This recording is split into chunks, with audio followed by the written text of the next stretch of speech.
가난과 절망을 다 이겨내고 나의 꿈을 이룰 수는 없는 걸까?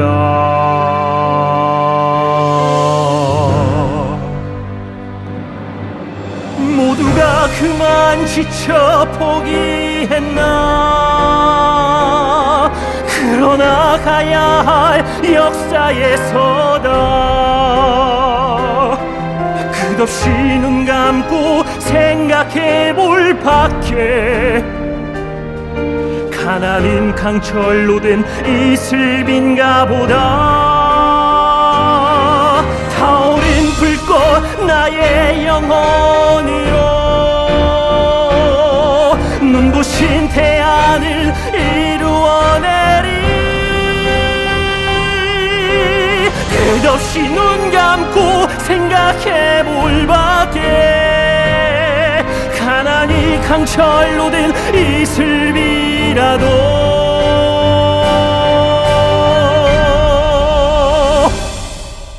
내 영혼을 불태우리라.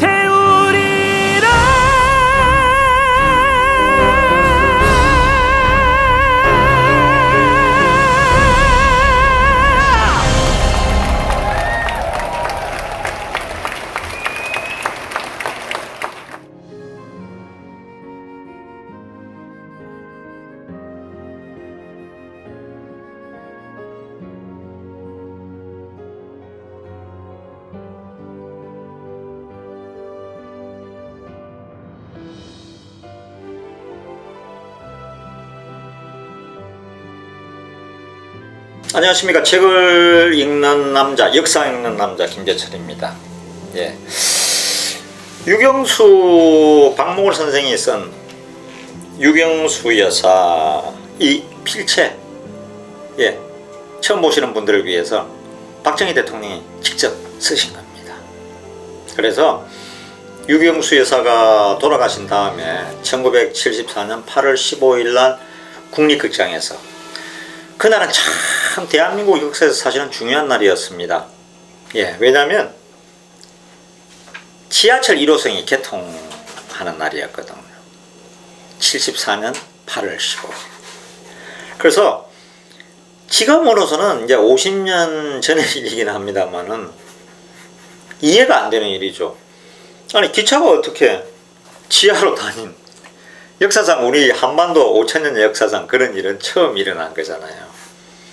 물론 영국이나 미국에 가서 지하철을 타본 분들은 있죠. 예. 그렇다고 뭐 74년 그때 외국 나간 사람이 얼마나 있습니까? 그때는 여권을, 저도 79년도에 그 방송사에 입사를 했는데 여권은 개인 소유가 아닙니다. 그 당시에 해외에 나가는 여권을 가진 사람 자체가 외교관, 그 다음에 특파원, 그 다음에 주요 종합상사의 현지에 있는 분들, 그런 분들 빼고는 여권은 여권 자체가 없죠. 일반 국민들, 종로에 가는 국민들 보고 100명 붙잡아보면 여권 있는 사람 하면 100명 중에 한 명도 없을 때입니다. 1000명에 한두 명이 있었겠죠.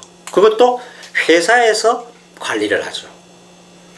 저도 이제 여권을, 제가 81년도인가 일본에 해외로 처음 출장을, 방송사 댁에 갔는데, 출장을 갔는데, 그때 여권을 주고요. 그 다음에는 미국을 또 갈 때는 미국 대사관에, 지금도 미국 대사관 있는 고에 가서 미국 대사관에서 거기서 이제 인터뷰를 합니다. 그러니까 이제, 방송국에 거기에 기자고, 또 우리 회사에서 그 취재 간다는 그 증명서 있고, 그래서 이제 거기서 비자를 내주죠. 그래서 로스앤젤레스에 갔었습니다. 일본도 마찬가지고요. 그리고 외화를 다루는 은행은 외국 가려면 이제 달러나 프랑스화나 뭐 일본의 앵화를 바꿔가야 되는데, 그거 해주는 은행은 외환은행에서만 했습니다. 일반 시중은행에서는 한 군데에서도 외화를 취급하지 못합니다. 그러니까 외환은행에 가서 이제 우리가 그 취재 간다는 증명서하고 비자를 다 보여주고, 외환은행에서 예를 들어서 1000만 원이다 그러면 1000만 원에 해당하는 이제 환율을 쳐서 달러나 엔화를 저한테 줍니다. 그거 가지고 이제 해외를 갔던 거죠. 저 같은 경우는 원래 저도 이제 그 상사에 근무를 했거든요. 상사에서 제가 무역부에서 1년을 근무했습니다. 그런데 그때는 다들 이제 대우에 들어가는 게 꿈이었어요. 대우. 김우중 회장의 대우가 정말 김우중 회장 1년의 반을 외국에 사셨잖아요. 그러니까 모든 대학생들의 꿈이, 지금은 삼성전자인데 그때는 대부분의 대학생들의 꿈이 자유롭고 세상을 이렇게 뛰어다닐 수 있는 대우에 들어가는 게 꿈이었더라고요. 저도 이제 서울역에 내리면 대우 빌딩 있지 않습니까? 저기를 어떻게 들어갔으면 좋겠는데 제가 실력이 안 돼서 예. 그래서 이제 저는 벽상그룹의 무역부에 들어가서 1년 동안 그 무역을 했는데, 거기 들어가면 해외를 나갈 수 있다 그래서 졸업하기 전에 한 6개월 전에 우리 선배님이, 고대 경제과에 나온 선배님이 글로 와서 무역 이거 참 재밌다고, 그리고 월급도 많이 준다 그래서, 그래 이제 어떻게 보면 면접 간단한 필기시험하고 이제 스카우트에 들어갔죠. 그래가지고 이제 한 1년 뒤면 해외 가려고 그랬더니만, 아니 미국이나 일본이나 영국, 독일을 원한 게 아닙니다. 그때는 해외에 나간다는 자체가 엄청난 보탬이 되기 때문에 저는 사우디 가려고요.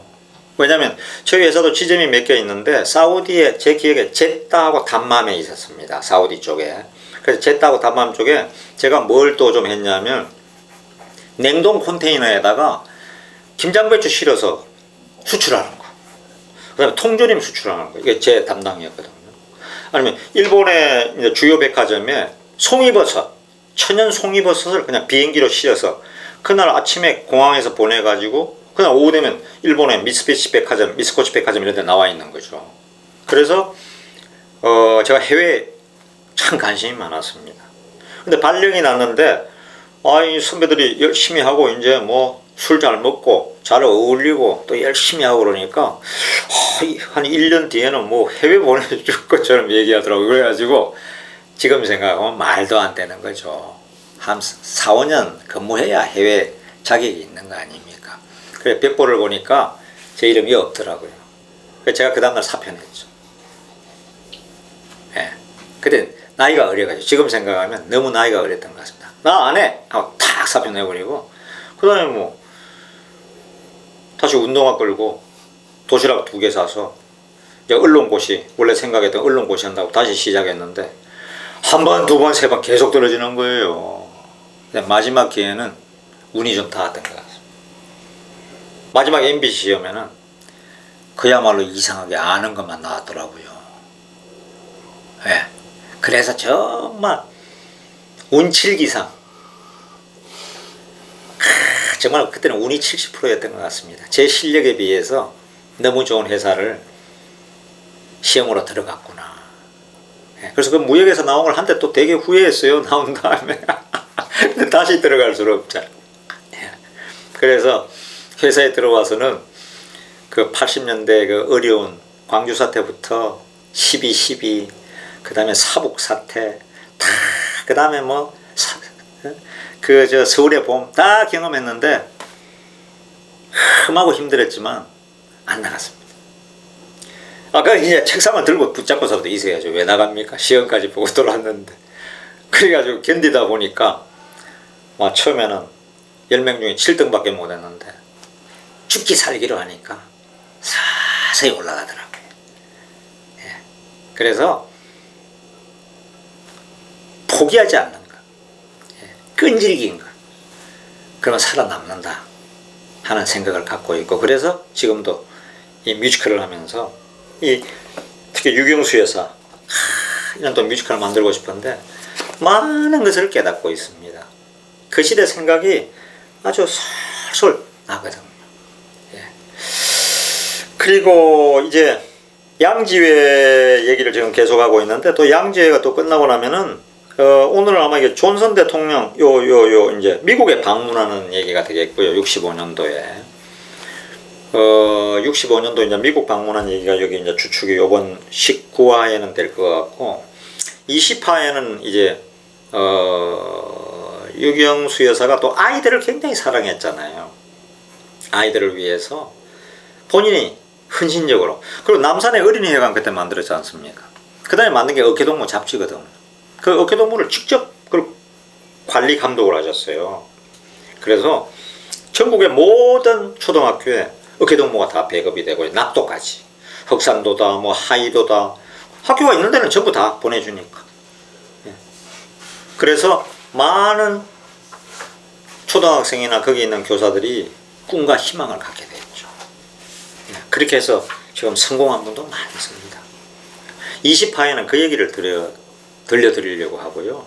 어깨동무 얘기. 오늘은 이제 식구와 미국과의 얘기. 여기는 뭐 뒷얘기도 많습니다. 그래서 뒷얘기를 좀 많이 곁들여서 진행을 해보도록 하겠습니다. 예. 제목은 좀 더 생각하라, 이런 제목입니다. 존슨 대통령 부처가 오던 그날, 우리 한국에 이제 오던 날입니다.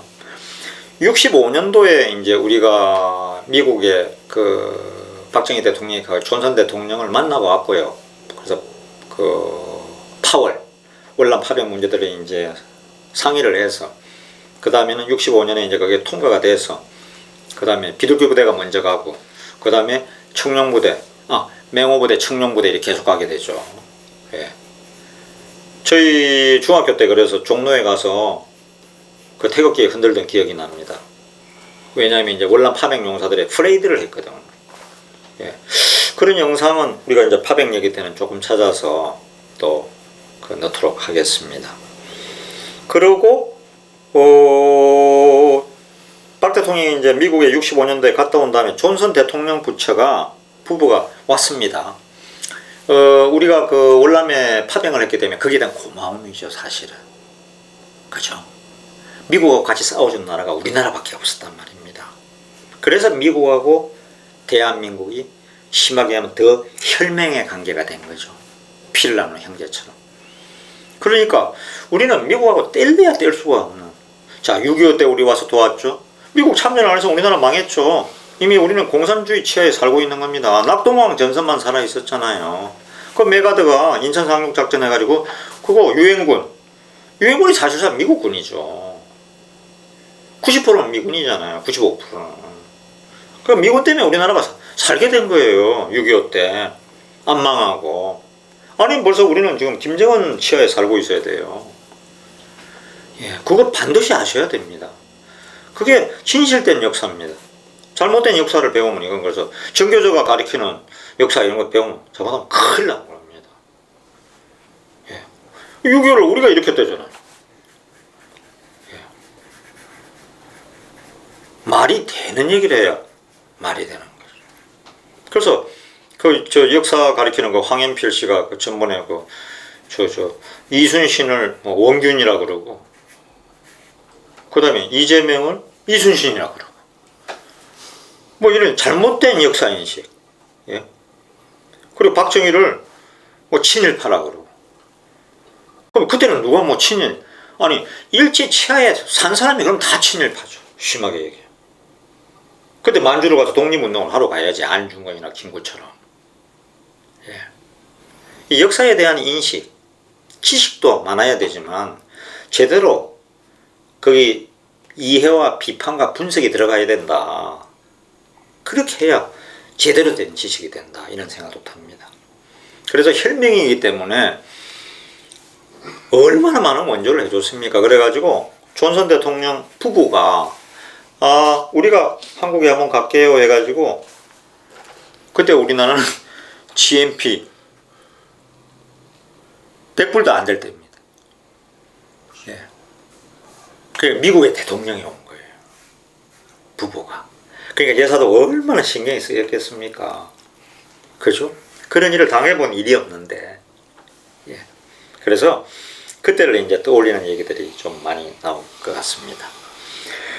작은 제목으로는 좀 더 생각을 하는데, 존슨 대통령 부처가 오던 그날 66년 10월 31일 8시 30분쯤 청와대를 예방한 존슨 대통령 부처와 박 대통령 내부는 대접견실에서 인사를 나눈 다음 예물 교환이 있었다. 그 자리에서 박 대통령이 존슨 대통령에 준 선물은 자개 문갑. 유교 여사가 버드 여사에게 준 것은 녹색 비단 아래 위 옷감과 황색 양복 상하복 한 감 있지 않습니까? 그걸 준 거죠. 한 감. 그러나 이와 같은 선물은 내용보다 그것을 마련하는 여사의 성의가 더 대단한 것이었다. 자개 제품은 그 특유한 칠냄새가 풍기기 마련이었다. 여사는 그것이 외국 기빈에게 역겨운 인상을 주지 않을까 염려하였다. 며칠 동안 그늘에 말리고 기어 같은 것을 넣어 냄새가 말끔하게 가시게 하였다. 포장이 또 문제였다. 이 냄새 같은 게 항상 문제거든요.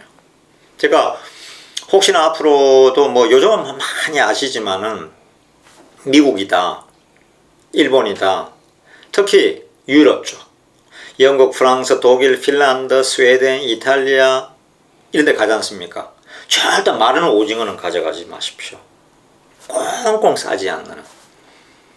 저도 그 영국에 이제 회사에서 연수를 보내줘서 가져가고 또 좀 있었는데, 그때 모르고 이제 마른 오징어 맞았으니까 가져갔는데, 그걸 이 구워 먹잖아요. 한번 살짝 굽지 않습니까? 그러면 이 서양 사람들은, 그 외국 사람들은 그걸 어떻게 생각하냐면 시체 냄새라고 생각해요. 집에 시체가 썩어가는 냄새. 그럼 우리하고 다르죠. 우리는 그 스위스산 진짜 치즈 먹으면 그 못 먹잖아요. 완전히 썩은 냄새다가 입에 넣을 수가 없어요, 그 음식을. 예. 그러니까 지금 우리 한국에서 만드는 치즈는 국산화된, 한국식화된 치즈인데, 저기 가서 스위스에 진짜 가서 진짜 옛날 치즈 그냥 먹었다. 못 먹습니다, 그거. 거의 20명, 19명이 다 뱉어낸다. 그리고 김치 찾고. 저쪽에 오징어 찾아. 고추장 찍어 먹으려고. 예, 그래서 이 냄새란 게 각 국마다, 나라마다 굉장히 예민합니다. 향료 그렇잖아요. 음식에. 저는 이제 그 남극 탐험을 2번 갔는데, 칠레 최남단에 가서는 아니 그게 말도 안 통하고 뭐 남미어가 안 되니까요.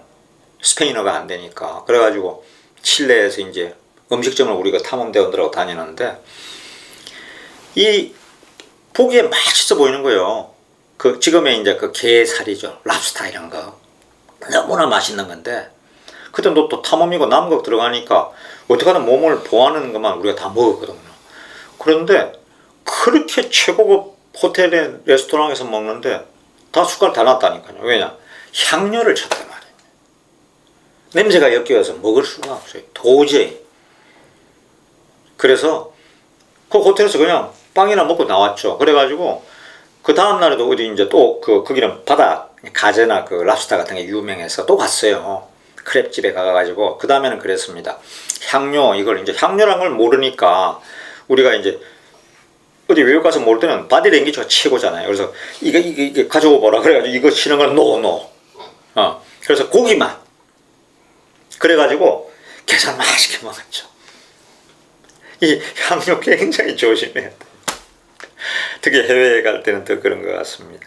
그러니까 이 여사도 유교여사도 그 생각을 했던 거죠. 왜냐하면 자개 같은 거 하면 이제 오칠 같은 것도 하잖아요. 오칠도 하고 그러니까 그 냄새 아마 수고분들이 잘 역겨워서 구토하게 되죠. 그냥 세심하게 그 자개로 된 그거는 좋은데 그걸 이제 그걸 지금 얘기해 주는 장면입니다. 예. 그래가지고 그 며칠 동안 그늘에 말리고 기어 같은 것을 넣어 냄새가 말끔하게 가시게 하였다. 포장이 또 문제였다. 당시만 하여도 국내에서는 외국 기빈에게 선물을 담아서 싸줄 만한 세련된 포장물, 예를 들면 그 상자나 포장지나 곽이 생산되지 않았다. 그러므로 문갑이나 옷감 등 선물을 담아줄 상자나 곽이 전혀 여사의 마음에 들지 않았다. 비서들이 문갑이나 옷감을 담아줄 곽을 구해오자 여사는 부분마다 여기는 이렇게 저기는 저렇게 고쳤으면 더 좋을 텐데 하고 지적하였다. 비서들이 완전하게 납득을 못하자 여사는 안으로 들어가 예쁘장한 곽과 상자를 가져와서 그것을 보여주며 설명해 들려주었다. 지금 같으면 우리가, 저도 다이소 자주 가는데 다이소 하면 가도 얼마나 예쁜 상자들이 많습니까? 그 끈으로 묶어서 이리 하면 최고의 상품 같죠. 굳이 백화점 갈 필요가 없습니다. 너무나 좋은 상자들이 많아서 2,000원, 3,000원, 4,000원, 5,000원 뭐 얼마나 좋은 상자들이 많습니까? 저도 그렇게 해주고 하는데 그런 포장지 하나, 끈 하나 우리나라에 제대로 된 게 없었습니다. 65년, 6년, 7년도에 그런 게 어디 있습니까? 그래서 옛날에는 그 일본이나 가서 일본의 그 미스코치 백화점이나 한신 백화점, 오사카 이런 데 가면 그거 진열되어 있는 거 보면 막 옛날에 70년 말, 80년, 70년대 말, 80년 초에 저도 이제 해외 회사 출장으로 가봐도 하늘과 땅 차이예요. 우리 한국에 뭐 네온사인이 뭐 몇 대나 있습니까? 완전히 불야성이더라고요. 차는 전부 다 뭐, 예? 링컨 컨티넨탈, 그 다음에 포드, 뭐 토요타 막 다 이러니까, 야, 단성이 개온 것 같더라고요. 우리는 그때 포니만 있어도 최고거든요. 제가 기억하는 게 80년인가 81년인가 서울의 전 자동차 대수, 버스, 택시 다 포함한, 자가용 포함한 전 자동차 대수가 제가 그때 기사를 썼던 것 같아요. 16만 대인 걸로 기억합니다. 81년도, 82년도에. 지금은 서울의 자동차가 몇만 대겠습니까? 서울에 있는 버스, 자동차, 뭐 택시, 우리 자가용 다 하면 서울하고 수도권을 따져야 되니까 서울 수도권 따져보면 뭐 2,500만 원이 사니까 한 2,500만 대 이상 되겠네요. 예. 2,500만 대에서 3,000만 대 되겠죠. 근데 15만 대, 16만 대였다니까요. 제가 기억을 합니다. 기사를 썼으니까요. 기자가 돼가지고. 그만큼 우리나라가 엄청나게 발달합니다. 예. 그러니까 지금 있는 우리 젊으신 분들이 혹시라도 이걸 들으면 이해가 안 될 거예요. 상자나 포장지가 없어가지고 청와대 영부인이 퍼스트 레이디가 이것 때문에 고민한다는 게 이해가 안 되겠죠. 그때는 그랬습니다. 예. 그래가지고 이제 비서들에게 이렇게 한 겁니다. 비서들이 완전하게 납득을 못하자 여사는 안으로 들어가 예쁘장한 곽과 상자를 가져와서 그것을 보여주며 설명에 들려주었다. 비서들은 여사의 지시를 받아 곽과 상자를 고쳐왔다. 그러자 외국 것에 비교하여 손색이 없었다. 우리나라 기술로서는 도저히 그 정도밖에 안 되리라고 체념하고 있던 비서들이나 기술자들도 여사의 지시에 따라 장신구를 갈아대고, 장신구를 이제 갈았다는 얘기입니다. 장신구를 갈아대고 이렇게 표현이 되어 있네요.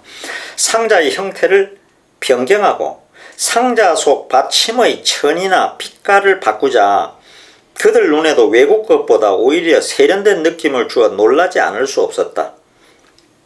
글쎄 그거 보라고요. 이렇게 하면 되는데 하고 여사는 안타까워했다. 아무리 어려운 여건 속에서도 좀 더 생각하여 발전시키고 좀 더 생각하여 새롭게 다듬으려는 노력과 의지만 있으면 그것을 극복할 수 있는 일이에요. 그러므로 어렵다는 것을 핑계삼아 적당하게 일을 처리해서는 안 돼요. 여사가 늘 하는 말이었다. 여사가 강조한 것은 창의적인 노력이지만 여사는 그것에 그치지 않았다. 평소에 아담하고 색다른 빈 곽이나 상자를 보게 되면 참 이가 예쁘지. 측근에게 그것을 자랑하듯 보여주며 단정하게 포장하여 간수해 두곤 하였다. 여사는 조그만 빈곽 하나라도 예쁘다고 생각되면 반드시 실생활에 응용해 보려는 적극적인 관심과 더욱 아름답고 새로운 것을 빚으려는 창의적인 의욕을 가지고 그것에 도움이 되는 것은 알뜰하게 간수해두는 성실한 준비성을 갖추고 있었다. 그러므로 청와대에서는 쓸만한 것이면 빈곽 하나 버리는 것이 없어요 하고 측근들이 감탄하는 것도 당연한 일이었다. 존슨 대통령의 부처가 내한하기 훨씬 전이었다. 브라운 미국 대사 부인에게서 A 비서에게 연락이 왔다. 그때는 미국 대사가 브라운 대사라고 오래 있었습니다. 브라운 각서라고 있죠. 이 브라운 각서란 게 아까 김성은 우리 그 당시에 국방부 장관이 브라운 미국 대사하고 각서가 있습니다. 그 각서는 뭐냐면 우리에게 그 이제 파병하는 조건으로 우리가 군대를 보내는 조건으로 우리 병사들에게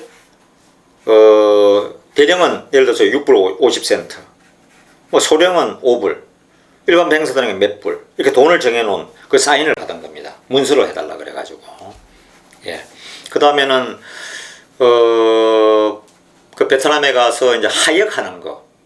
하역하는 회사, 이제 물자가 많이 오니까 하역하는 회사가 이제 특정 회사가 우리나라에서 그걸 땄죠. 대한민국 전체 1년 수입의 약 25% 하역비를 거기서 벌었다는 거 아닙니까? 그 다음에 이제 트럭 들어가고 뭐 들어가고 물자 들어가고 뭐 옷 들어가고 군수품 들어가고 장화 들어가고 운동화 들어가고 뭐 몽땅 우리 걸 이제 그러니까 막 수출의 날개를 달기 시작해서 그 63년인가 뭐 한 800만 얼마 안 되던 수출이 4배로 뛰었다는 거 아닙니까? 그야말로 월남특수죠. 그러니까 옛날에 일본 사람들은 또 얼마나 벌었겠습니까? 우리 6.25 특수 때문에. 그렇죠? 미군들의 돈을 받아서 미국의 돈을 받아서 그냥 거기서 만들어 가지고 한반도로 다 보냈으니까. 예. 그거 그때 들어올 때 또 그거 사업한다고 그 일본 기술 받아들이고 거기서 공장 짓고 해가지고 설탕 공장 만들고 그 다음에 이제 뭐 만들고 그게 오늘의 삼성이고요. 그게 SK고, 예. 그게 효성이고. 그렇게 해서 우리나라에 재벌들이 생겨나가죠. 특히 현대그룹 정주영 회장, 예. 밖에서 엄청나게 벌어왔죠. 현대는 그러니까 우리나라 그 당시에는 뭐 다리 하나 나올 기술이 없었잖아요. 다리 하나 놓을 기술이. 그런데 이제 월남에 가서는 전쟁터에서 그 다리를 놓아야 될 거 아닙니까? 적을 공격하기 위해서. 그러니까 그 기술을 들어보니까 우리가 그 기술이 어디 있습니까? 그게 미국에 달라 그러는 거죠. 다리 만드는 공법을. 현대가 그걸 배운 거죠. 그죠? 전쟁터에서 필요하니까. 그 공법 만드는 기술 그대로 전수받고 또 그거 만든다고 또 돈 받고. 그러니까 현대가 얼마나 비약적으로 컸겠습니까? 그래가지고 그 다음에는 또 현대가 중동에 들어갔잖아요. 그러니까 막 중동에서는 세계 어디 내놔도 현대만큼 못했잖아요. 엄청난 달러를 그냥 벌어들은 거죠. 지금 여러분 오늘 제가 우리 이지락 대표하고 우리 이제 충북 보은에서 뮤지컬 박정희 공연이 있습니다. 왜냐하면 사실은 유경수 여사의 고향이 이 보은 옆에 옥천이거든요. 근데 옥천이 민주당 군수가 돼서 극장을 안 줍니다. 우리나라는 아직도 이렇게 민주당이냐 국민의힘이냐에 따라서 예술인들에게도 극장도 안 줘요. 전 사실은 뮤지컬 박정희도 만들고 뮤지컬 김대중도 꼭 만들고 싶거든요. 그분이 IMF를 극복하고 잘한 게 있지 않습니까? 예, 잘못한 것도 많죠. 뭐 욕하는 분들은 북에다가 그 돈 다 퍼줘가지고 미사일 만들어서 우리를 갖다가 지금 미사일로 위협하냐. 그건 또 맞습니다. 그건 그분의 과죠. 근데 공도 있잖아요. 임근 대통령이잖아요. 예, 자기를 사형에 처했던 전두환과 노태우를 용서한 분이지 않습니까? 그리고 IMF를 극복했잖아요, 여러분. IMF를 극복한 대통령이잖아요. 공은 공대로 생각해야죠. 예, 과만 가지고 계속 떠들면 안 되죠. 그렇다고 뭐 세종대왕은 과 없습니까? 다 과가 있습니다. 역사를 살펴보면요.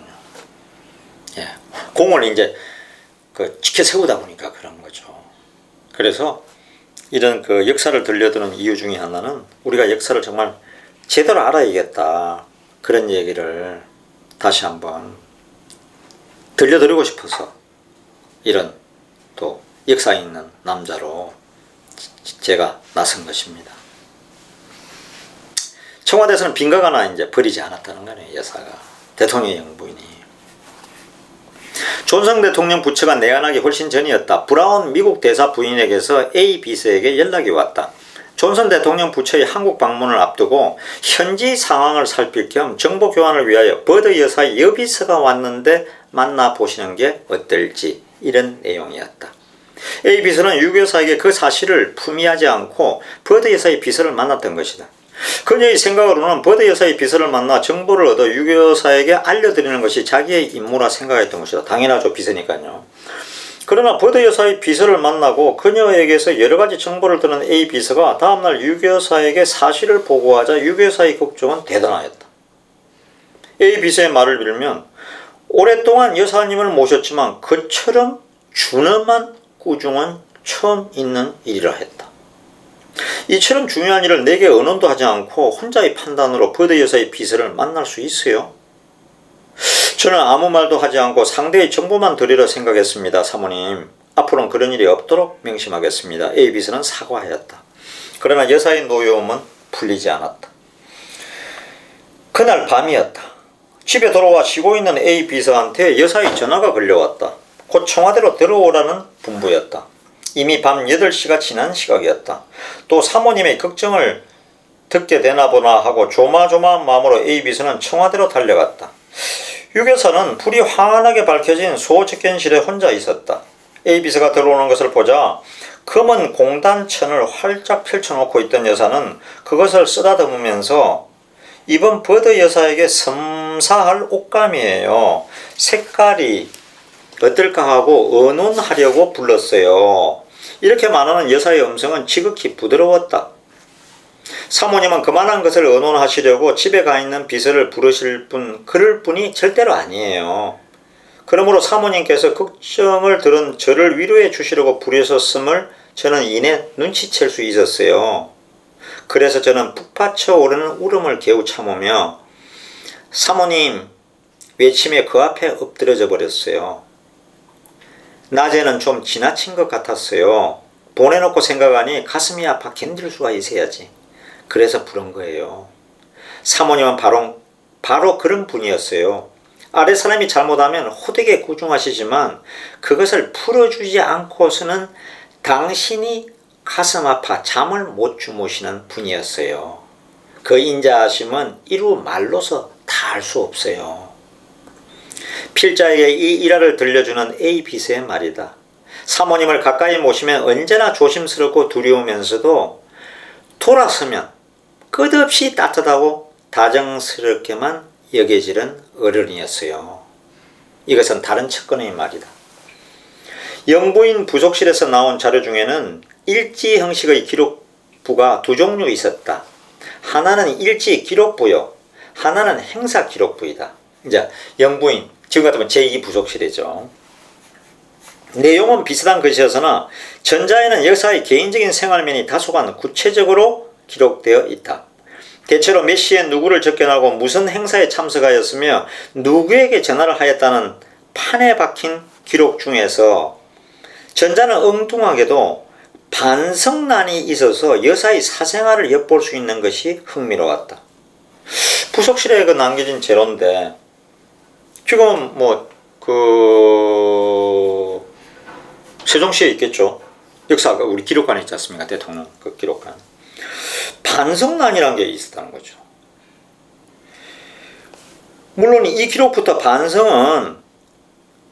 이 기록부의 반성은 여사가 반성하는 것이 아니라 비서 자신의 반성을 뜻하는 것이지만 때로는 여사의 것이라 믿을 수 있는 것도 기록되어 있었다.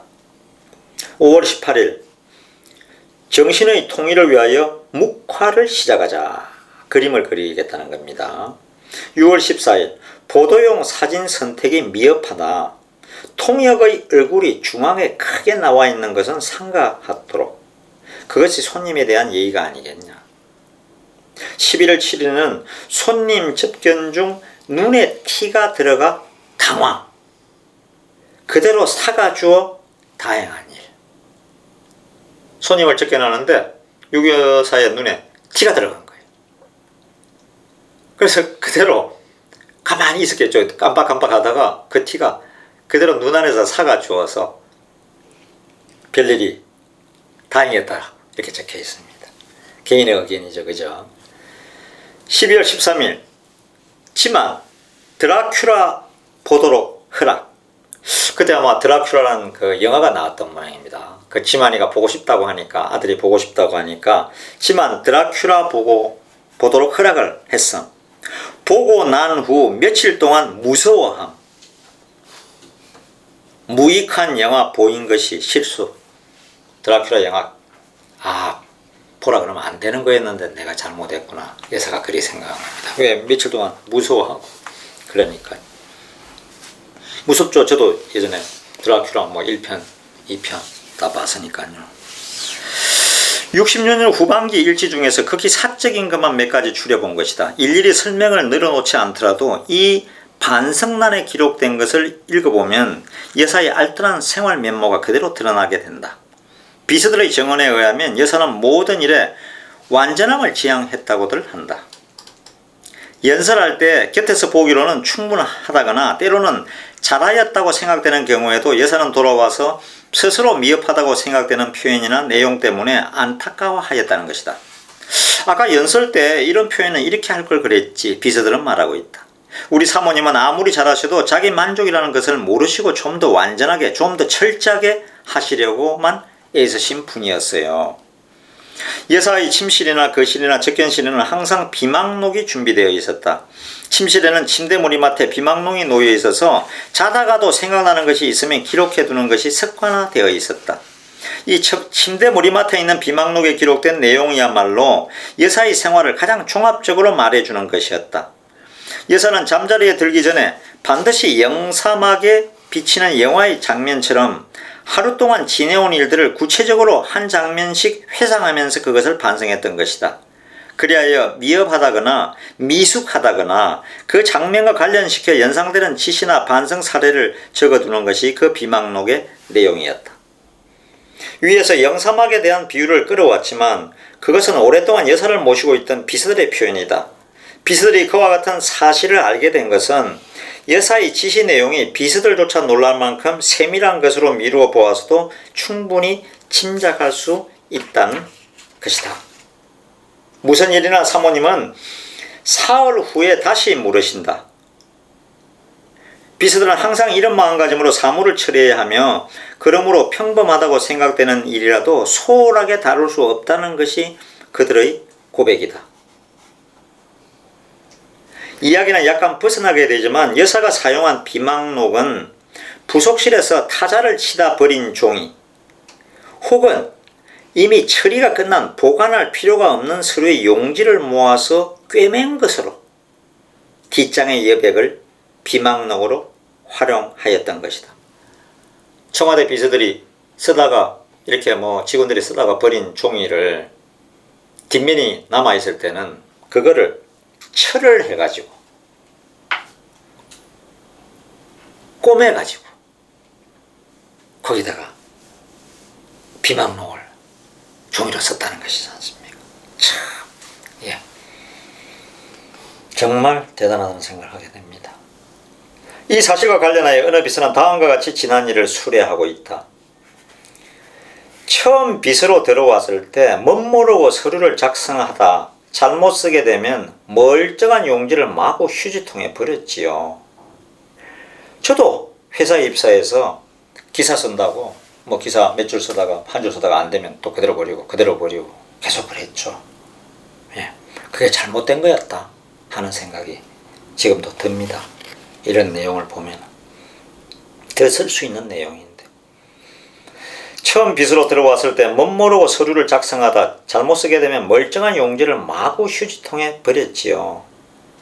사모님이 이런 휴지를 모아 비망록을 만드신다는 사실을 알았을 때 저는 혼자 부끄러워 얼굴이 홍당무가 된 일이 있어요. 새 종이를 허옇게 쑤셔 박아 넣은 휴지통을 어쩔 도리가 없어 쩔쩔 메었던 기억이 나요. 볼까봐 불안하죠. 그 후로는 잘못 쓴 사무용지라도 버리는 일이 없이 차곡차곡 챙겨두고 우리들도 비망록으로 활용하거나 초안용지로 쓰게 되었어요. 그걸 가지고 이제 초안용지로 쓰게 됐다는 거죠. 참으로 대단한 얘기가 됩니다. 이제는 한 절반 정도 왔는데요. 다음에 그 5장은 이제 제 5장으로 넘어가는데 가까이에서 먼 데까지 다음 시간에 이제 낭독을 해 드릴 텐데요. 그리고는 이제 67년의 역정 이런 얘기고 여기서 이제 첫 부분은 보니까 어깨동무를 이제 그 유경수 여사가 발행했거든요. 아이들에게는 엄청나게 신경 쓰신 것 같아요. 특히 여러분도 그거 아시지 않습니까? 특히 그 소록도를 방문해서 그러니까 대한민국의 나환자촌은 그 유경수 여사가 다 신경 쓴 것 같아요. 지금도 우리가 저희가 중부고속도로 주로 다닐 때 충북 음성에 뭐 나완자촌이라고 있잖아요. 지금도 저희 고향 사천 같은 데도 있고요. 그리고 대표적인 게 옛날에 소록도였고요. 그리고 익산에도 저도 한번 가보고 싶은데 익산에 이름이 어느 곳이던데 익산의 어느 지역도 유명한 나완자촌이 있어가지고 유영수 여사가 예전에 그때 들려서 나완자촌을 들려서 또 나완자촌에 가면 대부분 이제 돼지 같은 거 많이 키우잖아요. 그리고 이제 주민들이 또 마찰이 많죠. 왜냐면 나완자들이 있는 데다가 그 병이 옮긴다고 막 소문을 내고 그 다음에 아이들도 못 가게 하고 문둥이촌이라고. 그렇죠? 우리 옛날에 배너 영화 보면 나오지 않습니까? 그렇게 해가지고 이제 그 나완자들을 이제 대부분 이제 돼지를 키우고 뭐 가축을 키우고 이렇게 먹고 사는데 그걸 또 잘 안 사간다 그래요. 나완자촌에서 또 길렀다고. 이 사람들이 서니까 그게 전염되는 게 아닌데도요. 그래서 저희가 뮤지컬 박정희를 이제 충북 보원에서 문화예술회관에서 이제 12일 날 2시 6시 13일 날 2시 하는데 거기도 이제 소록도 부분이 이제 나완자 그겁니다. 딱 주니까 그냥 유경수 여사 그대로 그냥 사과 그대로 먹잖아요. 씌워 먹잖아요. 그때 나병하면 다 없는 전염병인 줄 알았거든. 그러니까 지금의 부천입니까? 거기도 제가 못 가봤습니다. 부천에도 성나자로 마을인가 있는데 유경수 여사가 되게 신경 쓰던 곳입니다. 그래가지고 거기에 지금은 이제 부천이 큰 도시가 됐지만 거기에 성라자로 마을에도 계속 가시고 거기는 또 신부님이 신경 쓰고 지금은 이제 거대 좋은 곳이 됐는데 이렇게 대한민국의 나병에 나환자들의 정말 본인의 몸으로 낳지는 않았지만 그 나환자들을 다 자식처럼 생각하고 뭔가를 더 해줄까 저분들의 눈물을 어떻게 닦아줄까 그런 생각을 항상 하게 됩니다. 예, 우리 이지락 대표가 그 사이 찾아보신 것 같아요. 그래서 아마 삼내라고 있죠. 예. 그때 아마 거기 들렸었던 것 같습니다. 아마 익산군으로 제가 기억하는데 삼내였던 것 같습니다. 저희가 다음에는 예전엔 또 제가 함열이라는 데가 또 있었던 것 같아요. 예, 그 근처를 제가 지나간 적이 있는 것 같은데 그쪽도 들리신 것 같고 좌우지간 제가 꼭 그 중에서 또 배경을 이 뮤지컬 만들 때는 박정희에는 그게 나오지만은 또 다른 그걸로 해서 저희가 나환자가 아닌 경우일 수도 있고요. 그걸 해서 또 실제 있었던 얘기를 가지고 또 뮤지컬에 하나 넣으려고 그럽니다. 예, 오늘은 저희가 이제 녹화가 끝나면 요 근처에는 또 보험군에는 새마을 운동 열심히 한 데가 있더라고요. 거기 보험군 마로면이가 있는데 그래서 요번에 영상을 하나 그걸 바꾸려고 그래요. 새마을 운동의 무대를 보원에 왔으니까 여기 유명한 데가 있어서 새마을 운동했던 보험군 속리산 산자락이죠. 강촌이죠. 보험군 마로면. 그래서 마로면 면사무소는 저희가 한 카트 찍어가지고 그 영상 김장현 감독에게 줘서 하나 좀 무대에다 띄워볼까 합니다. 예. 항상 들어주셔서 감사하고요. 저희를 도와주시면은 또 뮤지컬 유경수를 만들어서 반드시 또 보답을 하도록 하겠습니다. 오늘도 감사합니다. 구독 좀 천천히. 그게 너무 좀 빠르게 지나간다는 얘기도 있는데 너무 빠르면 우리가 구독 좋아요를 우리 이상수 PD가 만든 건데 조금 더 깔아서 천천히 가도록 해보겠습니다. 고맙습니다.